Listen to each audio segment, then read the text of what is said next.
Pilot, headset, drone. The operating manual you were never given. Spacetime is just a headset. Donald Hoffman. Yoga Shita Vritti Nirodha. Yoga is the cessation of the fluctuations of the mind. Patanjali. Alok Yashwant Shukla, version 1.0. December 2025. Understanding the drone, the headset, and the pilot. Part 1. The model. You are not a single thing. You are a system with 3 distinct components, and understanding the difference between them is the key to understanding yourself. Imagine a drone pilot flying a sophisticated aircraft. The pilot sits in a control station wearing a headset that shows them what the drone's cameras see. The pilot uses the headset's display to navigate the drone through the world. 3 components, 3 distinct functions, 1 integrated system. You are that system. Component, what it is. Function, P, pilot, the aware observer, who you actually are. Function, the one using the system to navigate life. H, headset, your mind, a 4-layer system that renders and transmits a sensory field. The interface between pilot and drone. D, drone, your physical body, nervous system and energy levels. The vehicle that moves through the world. Most people have never distinguished between these 3. They think they are their body. They think they are their thoughts. They've never met the pilot. This confusion is the source of most human difficulty. Not the challenges of life themselves, but the inability to see clearly what's happening and respond appropriately. Drone times, headset, times pilot, equals performance. Notice, this is multiplication, not addition. If any factor approaches 0, the whole system degrades, regardless of how strong the other components are. A perfect drone with a distorted headset and sleeping pilot still crashes. A clear headset connected to a depleted drone still can't fly far. An awake pilot with clear vision on a broken drone remains grounded. Balance and flexibility matter more than raw capacity in any single area. Let's examine each component. Part 2. The drone. Your physical body is the vehicle through which you experience and act in the world. It is not you, but nothing happens without it. The hardware. The drone is remarkable machinery. The drone is remarkable machinery.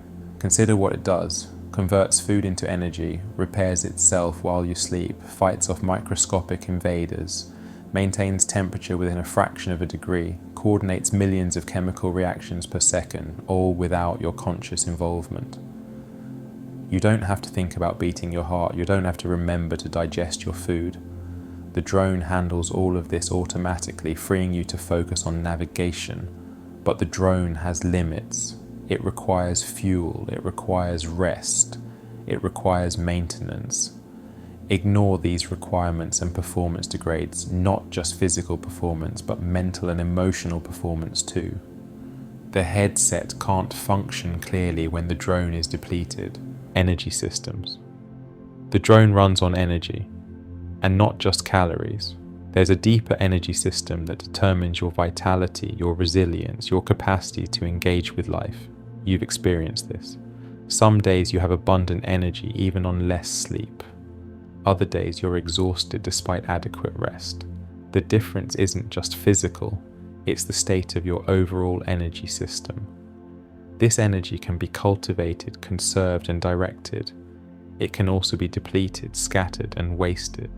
How you breathe, how you move, how you rest, what you consume, all of these affect not just your physical body but your energy levels. The nervous system. Perhaps the most important part of the drone is the nervous system, the bridge between body and mind. Your nervous system determines whether you're in a state of stress or rest, threat or safety, reactivity or responsiveness. When the nervous system is dysregulated, stuck in fight or flight, or collapsed into shutdown, it doesn't matter how good your intentions are, the drone is sending alarm signals to the headset, and the headset displays threat even when there is none. Regulating the nervous system is foundational work. Without it, everything else becomes harder. When the drone fails, a depleted drone creates cascading problems.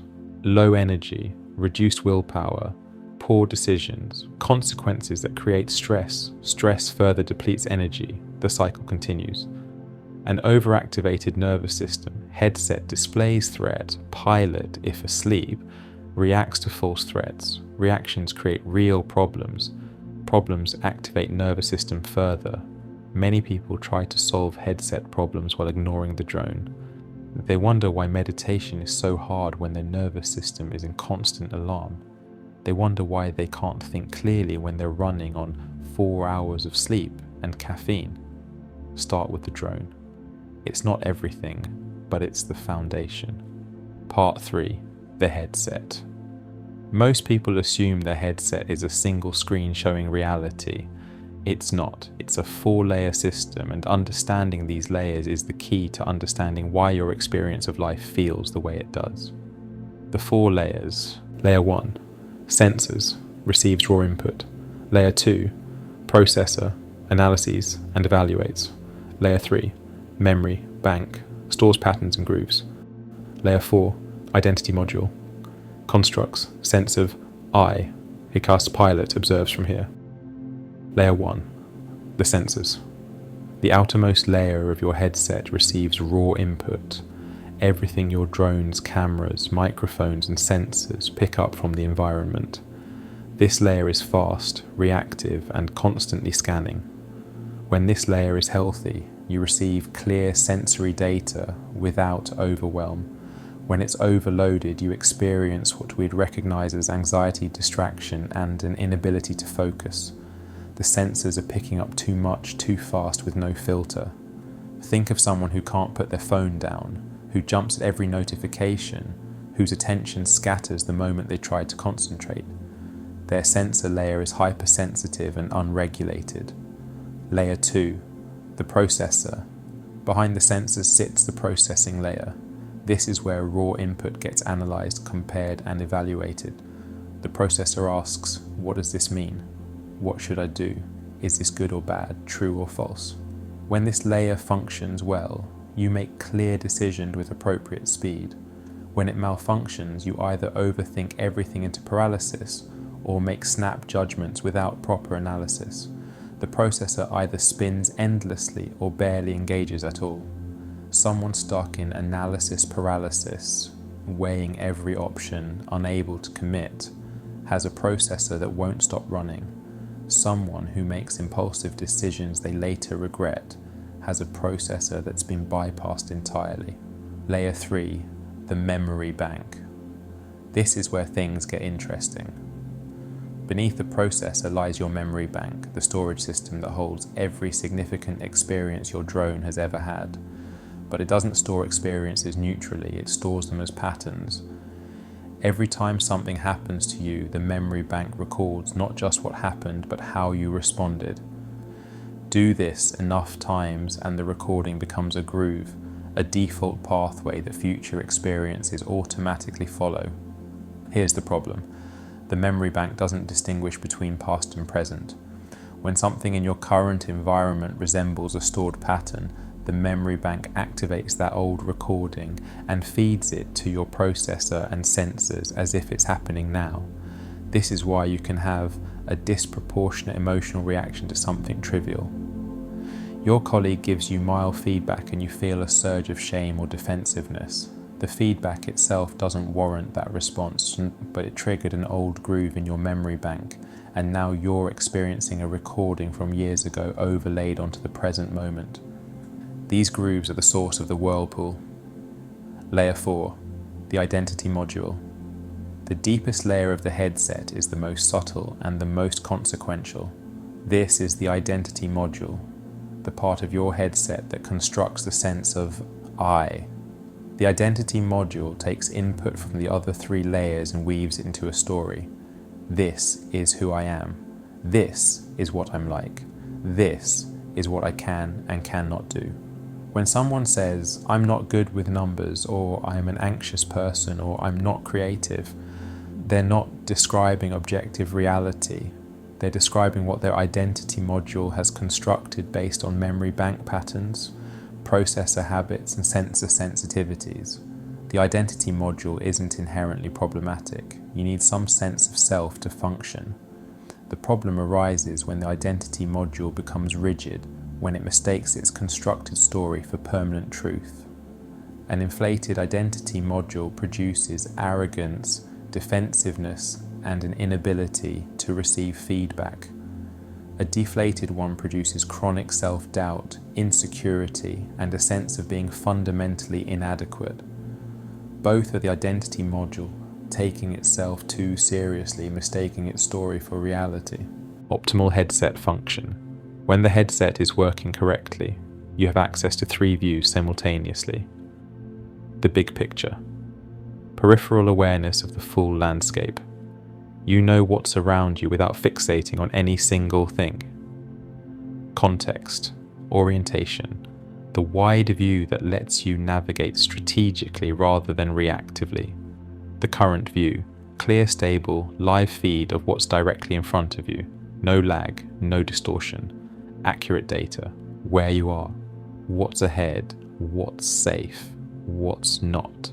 The display shows reality as it is, not contaminated by old recordings or filtered through fear. The detailed view, the ability to zoom in when precision matters, to examine something closely without losing the big picture, to gather specific information when a decision requires it.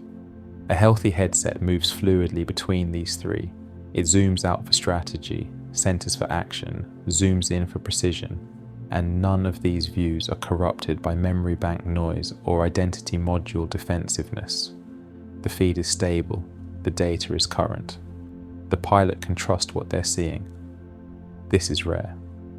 Most people are stuck in one view, usually the detailed view, fixated on a single problem, unable to zoom out, or they're receiving a feed so contaminated by past recordings that live feed stable would be a lie. The distortions we will cover shortly.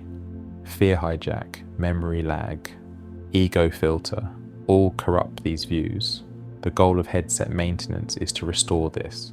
Clear reception, accurate data, fluid movement between perspectives. The whirlpool. Your memory bank contains thousands of grooves, and they don't sit quietly. They generate what we might call display noise, static, imagery that plays across your headset whether you want it there or not. Fluctuations, worries about the future, replays of the past, imagined conversations, hypothetical disasters.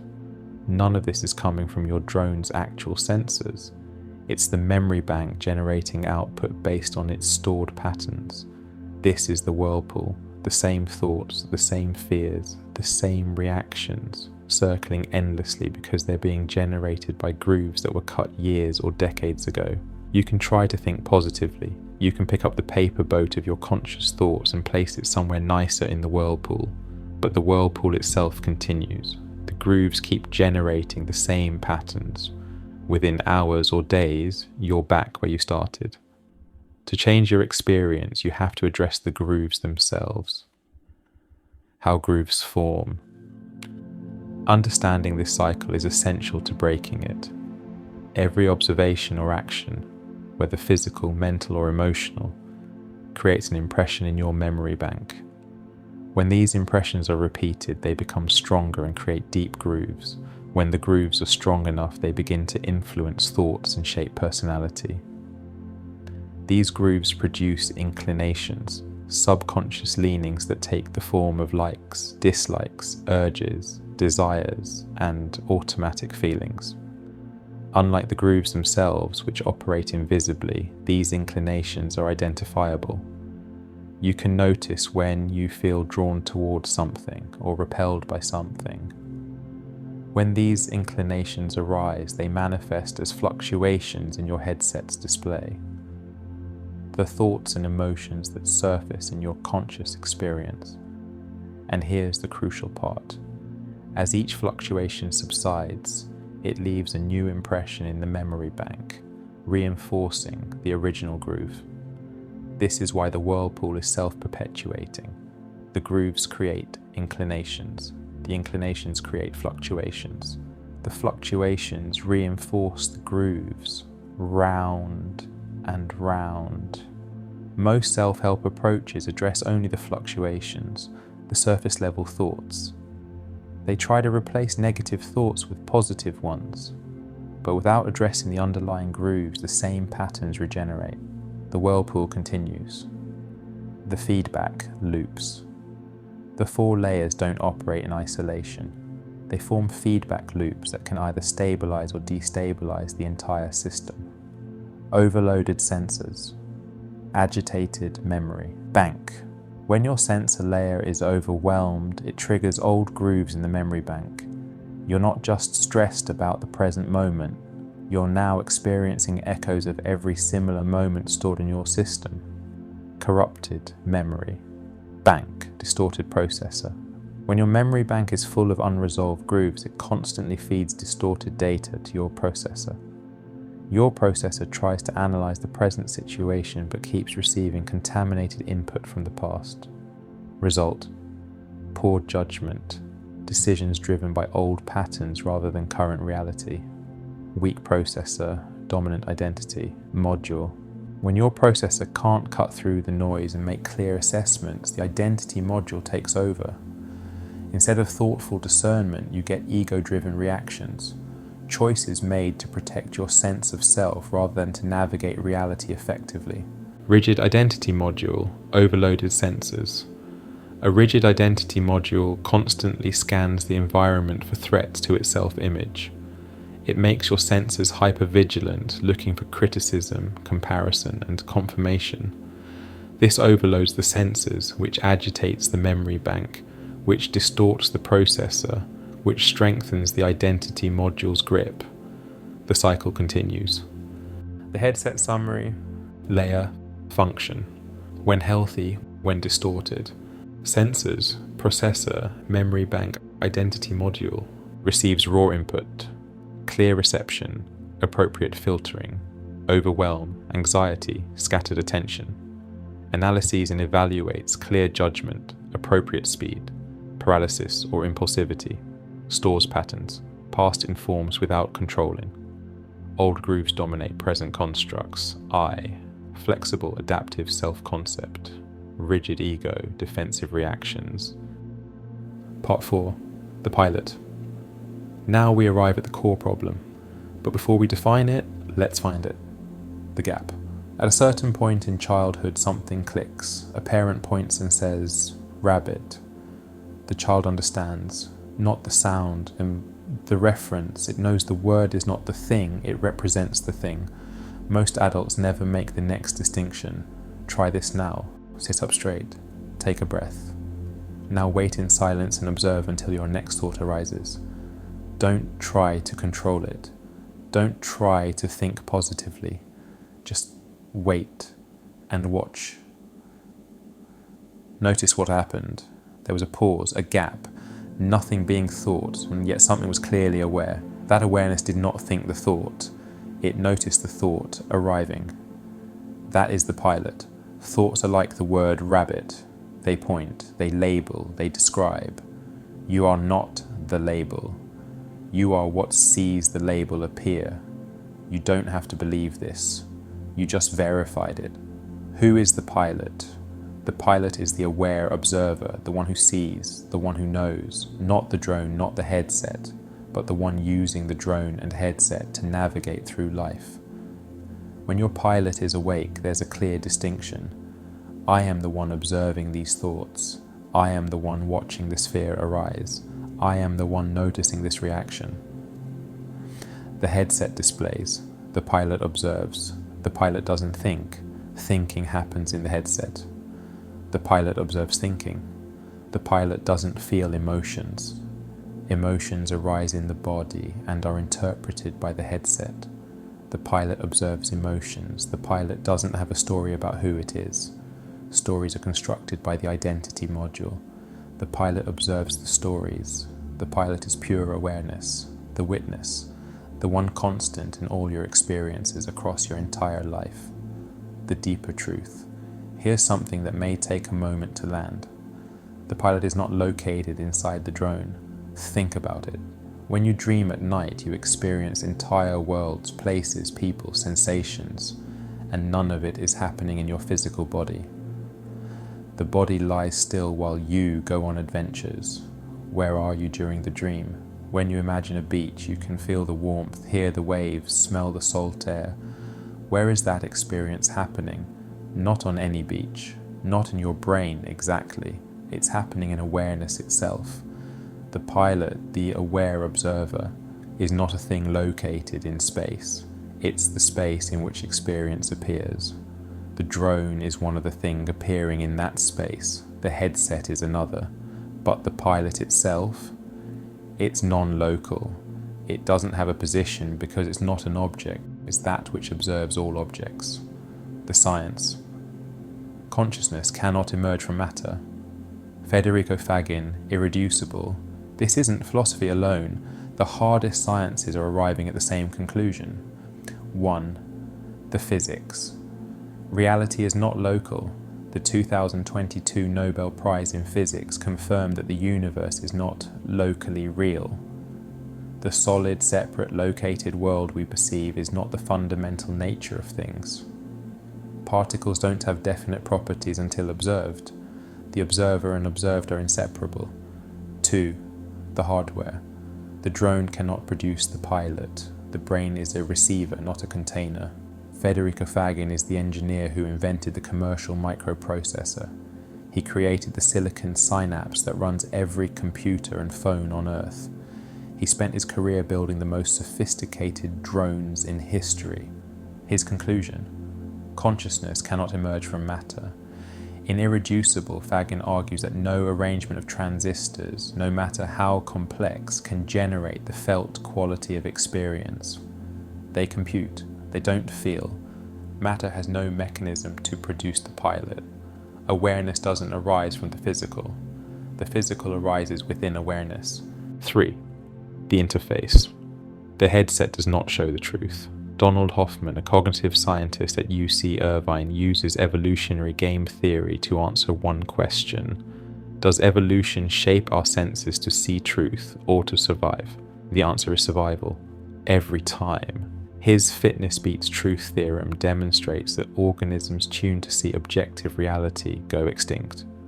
Organisms tuned to useful fictions thrive. What you see is a desktop interface. Spacetime is the monitor. Objects are the icons. Your body is the avatar. The icon of a folder is not the folder. It's a simplified symbol that hides the complex code. Your headset is doing exactly what it evolved to do, hiding the truth to keep you alive. Hoffman's conclusion: beneath the interface there are no particles. There is only a network of conscious agents. What this means for you. Fagin built the ultimate hardware and realized it could never wake up. Hoffman mapped the ultimate software and realized it shows us a user interface, not the world. The drone isn't generating the pilot. The headset isn't revealing the truth. And yet, something is aware right now. Something noticed that gap before your last thought. Something is reading these words. That is what is fundamental. When you touch that gap, you weren't observing a byproduct of neurons firing. You were touching the medium in which neurons, physics, and the entire visible universe appear.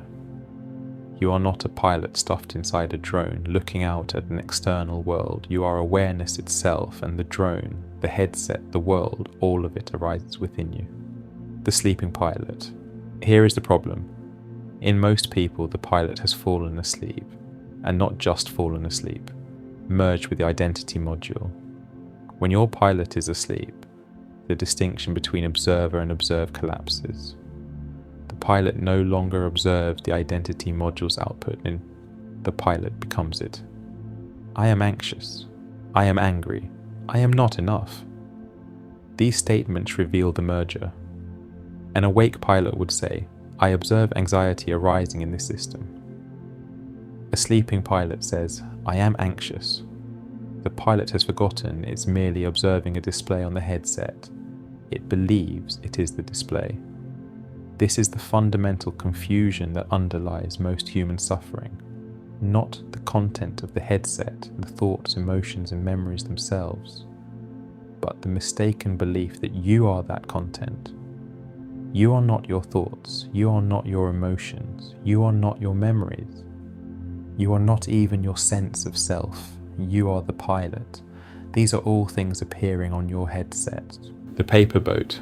Your thoughts are like a paper boat in a whirlpool.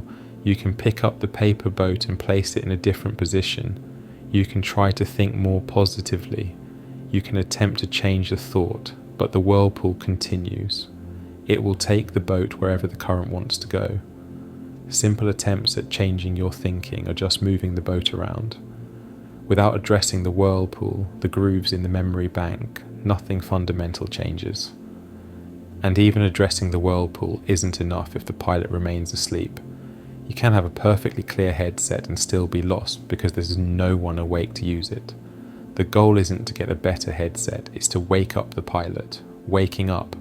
How does the pilot wake up? Not through more thinking. Thinking happens in the headset. More thinking just adds more content to observe, not through understanding intellectually. Understanding is a function of the processor. You can understand perfectly and still be asleep. The pilot wakes up through recognition, through directly noticing, I am not these thoughts. I am the one observing these thoughts. I am not this emotion. I am the one watching this emotion arise and pass. I am not this identity. I am the one aware of the identity being constructed. This recognition can happen spontaneously.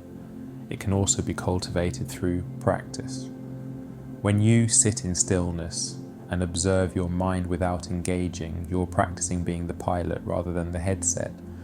When you notice an emotional reaction arising and pause before responding, that pause is the pilot waking up, even briefly. When you catch yourself identified with a thought or emotion and gently step back to observe it, that stepping back is the pilot disidentifying from the headset. The pilot doesn't need to be created. It's already there, it's always been there. It just needs to wake up from its merger with the identity module and remember what it actually is, seeing it in action. Consider this scenario. You receive an unexpected critical comment from a colleague. The sleeping pilot's response. If your sensor layer is already overloaded, it reacts impulsively, amplifying the input beyond its actual significance. This triggers an old groove in your memory bank, perhaps a childhood memory of being criticized by a parent or teacher. The memory bank starts feeding the old data to your processor. Now your processor is trying to evaluate the colleague's feedback, but it's receiving a mixture of present data and historical recordings. The analysis gets clouded. It becomes difficult to discern the constructive nature of the feedback because it's being mixed with old patterns of shame or inadequacy. At this point, the identity module takes over.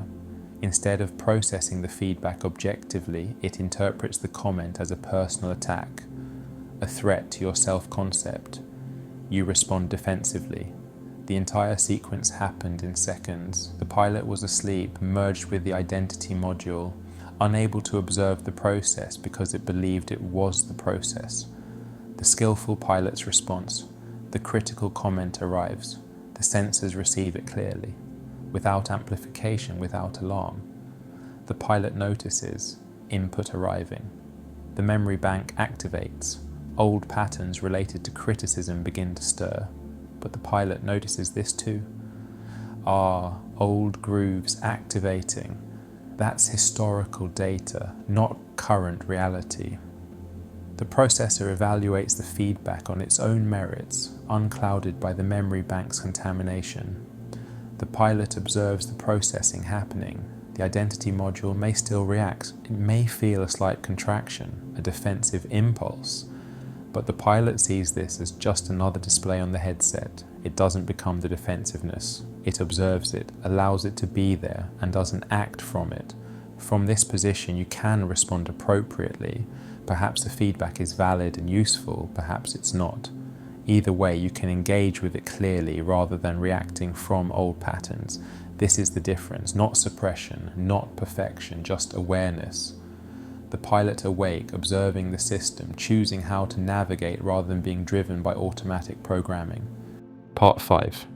The game. Everything we've covered so far is useful, but there's a deeper question that reframes it all. Why are we here? Why bother? If the pilot is non-local awareness, infinite and eternal, why bother with the drone and headset at all? Why this whole elaborate system? Because experience. The pilot, pure awareness, is infinite, eternal. But infinity by itself doesn't know what it's like to taste chocolate. Eternity doesn't know the feeling of a first kiss, the burn of failure, the satisfaction of building something with your hands. The drone headset system is how the infinite experiences the finite, how the eternal explores the temporal, how awareness gets to play. This is the game. Not a game in the sense of trivial or unreal, a game in the sense of a structured experience with challenges to navigate, skills to develop, and genuine stakes that make it meaningful. Like any great game, it's engaging precisely because it feels real while you're playing. You chose this. Not the you, that's the identity module's construction. That's part of the game, the deeper you, the pilot. The awareness that wanted to know what it's like to be human, to face obstacles, to grow, to connect, to lose, to love, to create. The purpose is not escape. This reframes everything we've been discussing. The goal is not to transcend the drone, escape the headset, and return to some pure disembodied awareness. That would be like buying a ticket to the greatest game ever created and then refusing to play. The goal is to play skillfully. A sleeping pilot isn't playing. They're being played. Tossed around by the whirlpool, reacting to old grooves, identified with a constructed identity, experiencing life as something that happens to them rather than something they're actively navigating. An awake pilot plays consciously. They feel everything: joy, sorrow, fear, love. But they're not lost in it. They navigate challenges rather than being crushed by them. They engage fully while remembering what they are. This is the difference between being dragged by a river and swimming in it. Both are wet, both are in the current, but one is drowning while the other is moving with skill and intention. The 4 dimensions of the game. Life isn't one game, it's 4 games, being played simultaneously. Alignment. Playing in harmony with your deepest values and purpose. Not what you were told to value, but what actually matters to you when all the noise is stripped away. Living in a way that feels true. Achievement. Building. Creating. Accomplishing. Material stability. Professional mastery. Tangible results in the world. The pilot is not above worldly success. It engages fully with the challenge of creating something real. Experience, pleasure, connection, beauty, emotion. The sensory richness of being embodied. Relationships, adventure, art, sensation. The whole spectrum of human feeling, embraced rather than suppressed. Freedom, awakening. Remembering what you are. Liberation from the prison of identification with the headset, not as an escape from the other 3, but as the ground from which they are played with full presence. The skillful pilot doesn't choose one dimension at the expense of others. They play all 4, recognizing that a rich life includes all of them. Imbalance in any direction creates dysfunction, whether that's material success without meaning, spiritual awakening without engagement, pleasure without purpose, or purpose without joy. What changes? When you understand this, everything shifts, suffering transforms. Pain is part of the game. You can't play without it. But suffering is what happens when you forget you're playing. When the pilot is asleep and fully identified with what's happening, pain becomes suffering.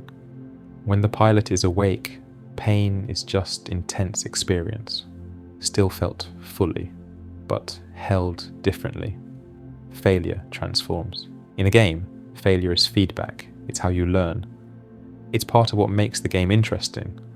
When you forget it's a game, failure becomes identity. I am a failure. When you remember, failure becomes data. That didn't work, let's try something else. Death transforms. The drone will end. Every drone does. But you are not the drone. You're the pilot, and the pilot is non-local awareness that were never born and cannot die. This doesn't make the game meaningless. If anything, the finite nature of this particular play is what makes it precious. But it does remove the desperate clinging that makes life feel like a problem to be solved rather than an experience to be lived. The present moment transforms. This is the only place the game is actually happening. The past is memory, stored in the memory bank. The future is imagination projected by the processor. But experience, the actual playing of the game, only happens now. The awake pilot is here in this moment actually playing. The sleeping pilot is lost in replays and previews, missing the game entirely. Your actual situation.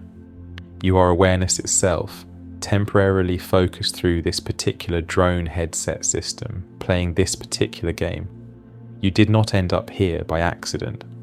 This specific life, with its specific challenges, relationships, circumstances, is the game you're here to play. Not as punishment, not as a random occurrence, but as a chosen experience.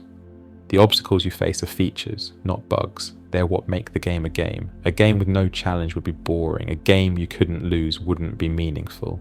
The very things that seem like problems are the curriculum. Your job is to become a skillful pilot, to wake up enough to play consciously, to maintain your equipment well enough to play effectively, to engage fully with the game without forgetting that you're playing. Part 6. The skillful pilot. Understanding the model is the beginning. Becoming a skillful pilot is the work. What skillful piloting looks like. Full engagement, not detachment. The point is to experience life richly, to pursue your goals, build your vision, love deeply, create boldly. The awake pilot doesn't retreat from life. They dive in more fully because they are no longer afraid of drowning, responsive, not reactive. The skillful pilot feels everything but isn't hijacked by it. When anger arises, they can observe it, understand its message, and choose how to respond, rather than being possessed by it and saying things they'll regret. Playing their game, not someone else's. The identity module is full of other people's ideas about who you should be and what you should want. The skillful pilot sees through these, connects with their own authentic direction and navigates accordingly, maintaining the equipment. Precisely because the game matters, the skillful pilot takes care of the drone and headset, not out of neurotic self-improvement, but because well-maintained equipment allows for better play. Remembering it's a game, not to diminish the stakes, but to maintain perspective. When you remember it's a game, you can take risks. You can fail without being destroyed. You can play with intensity without being consumed by desperation. The game has rules, but you're not the game. The game has endings, but you are not ended. Drone maintenance. The basics are well known but often ignored. Sleep. The drone repairs and consolidates during sleep. Chronic sleep deprivation degrades every system. Movement. The drone is designed to move. Stagnation creates dysfunction. Fuel. Quality of input affects quality of output. What you consume becomes what you are. Breath. The breath is the bridge between voluntary and involuntary systems. It's the one place where you can consciously influence your nervous system state. Rest. Not just sleep, but genuine rest. Time without stimulation. Time for the system to settle. None of this is revolutionary, but the integration matters. Drone maintenance isn't separate from mental clarity or emotional stability. It's the foundation on which they rest. Headset maintenance protocols. The practices in this toolkit target specific aspects of the system. Sensor calibration works on the outermost headset layer. By training yourself to hold focus on a single point, you teach your sensors to stop scattering. You build the capacity to direct attention rather than having attention pulled in every direction by stimuli. When you can hold steady focus despite distraction, your sensor layer becomes regulated. Memory bank purge works on the storage layer. By identifying specific grooves, patterns, reactions, old wounds, and consciously releasing them, you begin to clear the corrupted files that generate the whirlpool. You're not just repositioning the paper boat, you're addressing the current itself. System reboot works on all layers simultaneously while creating conditions for the pilot to awaken. Deep rest allows the entire system to settle. In that settled state, the pilot can begin to disidentify from the layers. The recognition emerges. I am not the sensors. I am not the processor. I am not the memory bank. I am not the identity module. I am the one observing all of this. The multiplication principle, revisited drone, times headset, times pilot equals performance. Most self-improvement focuses exclusively on the drone, fitness, nutrition, sleep, or tries to modify the headset's surface output. Positive thinking, affirmations, mindset work. These have value but limited ceiling. The real leverage comes from 3 simultaneous efforts: drone maintenance, keep the vehicle functional, rest, movement, fuel, breath, regulate the nervous system. This is the foundation. Headset maintenance, not just the surface level but the deeper layers. Calm the sensors, strengthen the processor, purify the memory bank of corrupted grooves, soften the identity module's rigid grip. Pilot, awakening. This is the highest leverage point. An awake pilot can navigate with a less than perfect drone and a partially distorted headset. A sleeping pilot crashes even the best system. The path forward, the practices that follow, are not abstract philosophies. They are precise technologies, refined over thousands of years, designed to calm and regulate the sensor layer, strengthen and clarify the processor, purify the memory bank of corrupted grooves, soften the identity module's rigid grip, awaken the pilot from its merger with the headset. This is not about becoming someone different. It's about discovering who you actually are beneath the accumulated layers of conditioning, not to escape the game, to play it fully, not to be perfect, to be awake, not to transcend humanity, to experience it completely as the infinite awareness you are, having the finite experience you came here for. The pilot has always been there, it's just been asleep. Time to wake up. What follows is where this all came from and the precise technologies developed to put it into practice. Part 7. The Ancient Source. Everything you've just read is not new. It is 4,000 years old. The pilot headset drone model is a translation. The original source code was written by the Vedic scientists, ancient rishis who mapped consciousness with the same precision that modern physicists map matter. They didn't have drones and headsets, they had Sanskrit, a language built for precision about inner experience. What follows is where it all came from. The original architecture. The Vedic model describes the mind as a 4-layer system. They called it Antakarana, the inner instrument, the headset, Vedic term meaning PhD layer, Manas, sensory, reactive mind sensors, Buddhi discriminating intellect processor, Chitta subconscious, storehouse memory bank, Ahamkara, the eye maker identity module. The sequence matters. Manas is outermost. It interfaces with the world, receives input, reacts to stimuli, handles the moment-to-moment flow. When Manas is imbalanced, overwhelm, distraction, scattered attention, the sensory layer overloading, Buddhi sits behind it, analyses what Manas receives, asks, what does this mean? What should I do? True or false? Right or wrong? When Buddhi is clear, decisions are sound. When Buddhi is clouded, you either overthink into paralysis or bypass thinking entirely. Chitta goes deeper, the storehouse. Every impression your system has ever recorded lives here. But Chitta doesn't just store memories, it stores patterns. And it doesn't know the difference between past and present. trigger an old pattern, and chitta feeds it forward as if it's happening now. Ahamkara is deepest. It takes input from the other three and weaves it into story. This is who I am. The ego, the self-concept, the I that feels threatened or validated based on what the other layers deliver. Same architecture, different language. The mechanics of the whirlpool. The Vedic model also explains how the whirlpool works. 3 terms, 1 cycle, samskara, sanskar. The grooves. Every action, physical, mental, emotional, creates an impression in chitta. Repeat the impression and it deepens. The groove strengthens. Eventually, the groove influences thoughts and shapes personality without your awareness. You don't choose your reactions. Your samskaras choose them for you. Vasana, the scent that lingers. Vasanas are inclinations arising from samskaras, subconscious leanings, likes, dislikes, urges, desire, automatic feelings. Unlike samskaras, which operate invisibly, vasanas can be noticed. You feel drawn towards something, repelled by something. That's a vasana surfacing, the grooves generating activity. Vritti, the fluctuations, the whirlpool itself. Vrittis are thoughts and emotions surfacing in conscious experience.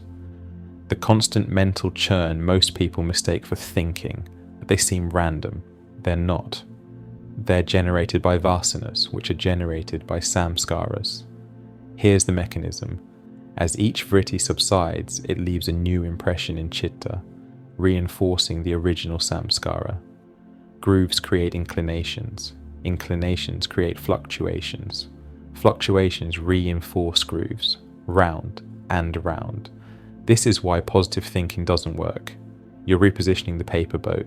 The current continues unchanged. The chain reaction. Same feedback loops. Original terminology. Restless manas. Agitated. Chitta. Overstimulated senses trigger old samskaras. You're not just stressed about now, you're experiencing echoes of every similar moment stored in your system. Corrupted chitta, distorted buddhi, unresolved samskaras feed contaminated data to the intellect. Buddhi tries to analyze the present but keeps receiving input from the past.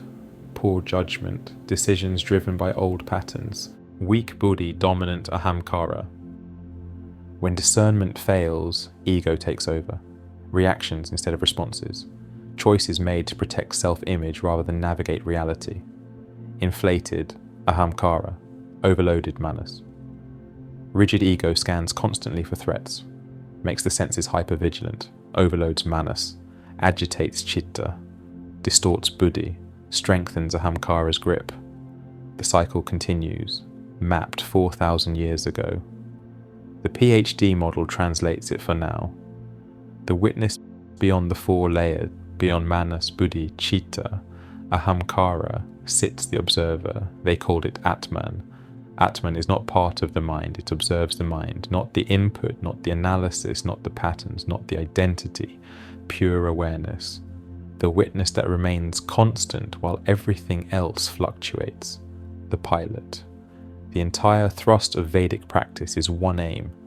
Disidentify the Atman from the Antakarana. Wake up the witness from its merger with the headset. Recognize that you are not your thoughts, not your emotions, not your memories, not your ego. You are the one observing all of it. Patanjali's definition of yoga, chitta vritti nirodha, means exactly this, the cessation of mental fluctuations, not through suppression, through recognition. When the vrittis settle, when the whirlpool calms, what remains is Atman, undisturbed, unchanging, aware, the pilot, awake. Why it matters? You might wonder, why bother with Sanskrit? The PhD model works on its own. 3 reasons. Validation. These aren't concepts invented last week. They are technologies refined over millennia by practitioners who dedicated entire lives to understanding consciousness. When modern science arrives at similar conclusions, it suggests we're touching something real. Precision. The Vedic terminology offers distinctions English doesn't have: samskara versus vasana versus vritti, the groove, the arising inclination, the surface fluctuation. Understanding the sequence changes how you approach the work. Practice. The Vedic tradition didn't just map the problem, it developed solutions: Tritaka for manas, Vasana daha, Tantra for chitta, Yoga nidra for the entire system. These aren't wellness activities, they are targeted interventions for specific layers of the mind. The PhD model gives you the map, the Vedic practices give you the tools.